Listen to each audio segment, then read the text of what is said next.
Hey, this is Ralph Locklear with SoutheasternGeneralContractors.com. We're back out on one of our projects and everything's moving at an incredible pace, but I want to show you something. We've took months and months of planning and making selections and doing everything up front, and everything on this job site has been moving right along. But even with all that, with custom builds, there's always one, two, sometimes three things that no matter with what all planning you do, when you get on the site, sometimes you have to make a pivot.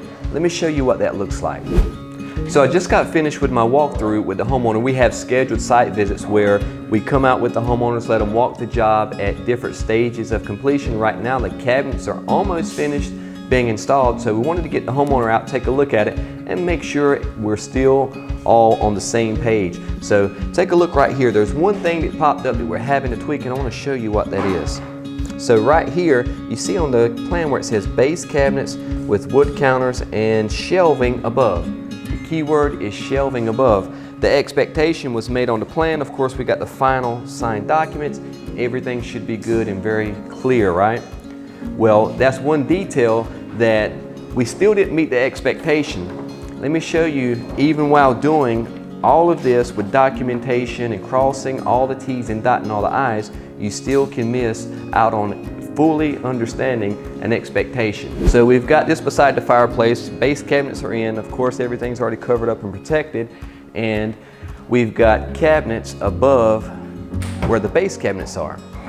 So when you go back and you look at the plan, clearly it states that shelving is to be above. So we had to go back and backtrack and see where that disconnect comes in. And you got to remember, we're dealing with 40, 50, sometimes 60 different trades. And in each trades, there's multiple layers where things has to get communicated. So there's a lot of room for something to get missed. Even with us being as meticulous as we are, we still sometimes run into this. But I found out where the disconnect is at, and let me show you exactly where it was at. So one of the things we advocate is always having multiple layers of verification. So what that allows you to do is when we're off or when we're not fully in sync with an expectation, we can always backtrack. In this case, the first thing we did is we went to the plan, checked the plan, and the plan does say shelving, right? So when we have our meetings in our office and we're going over the cabinet drawings, because we got our blueprints that we built the house by, we also have cabinet drawings that we have our cabinet installer come and meet with the client in our office, review the cabinet layouts, and sometimes, you know, we can add specialty details on the cabinet installer's plan that's not on the house plans, because it's the cabinet installer's specialty to add all the bells and whistles and features of the cabinetry. We essentially do the layout on the floor plan.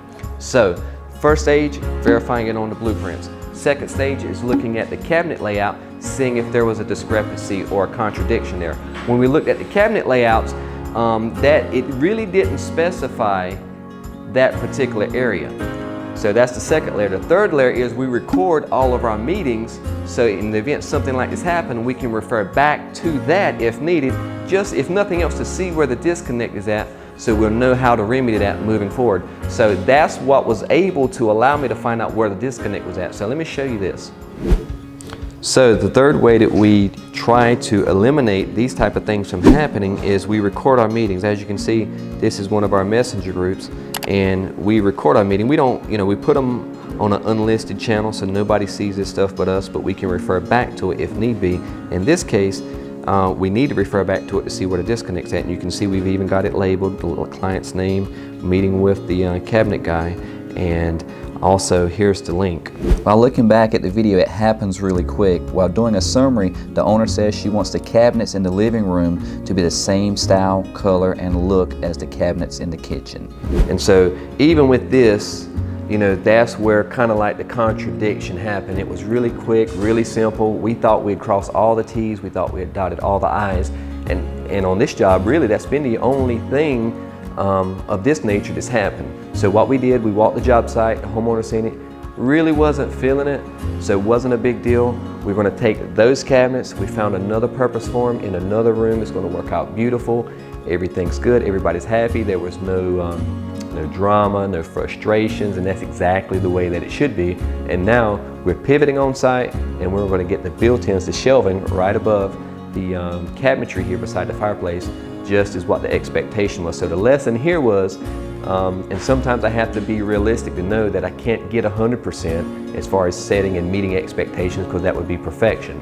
But I'm learning to be satisfied with the 85 to 90%, and I think that we've accomplished it dead on. So this is part of the process, especially with custom building, and this might be the best that we can expect to get, because we record videos, we document the plans, we go over them 2 or 3 times, and it's just those minute details and those quick 5 seconds of conversation that can maybe jeopardize some of the expectations. So hopefully that helps. If you're thinking about building, pay attention to that, because you're going to go through a lot of that. In our case, it was only one issue that we faced so far. I'm Ralph Locklear with SoutheasternGeneralContractors.com. Want to see all our videos, learn helpful tips, and keep up to date on all our projects? Be sure to like and subscribe to our YouTube channel, Southeastern General Contractors. Let's build together.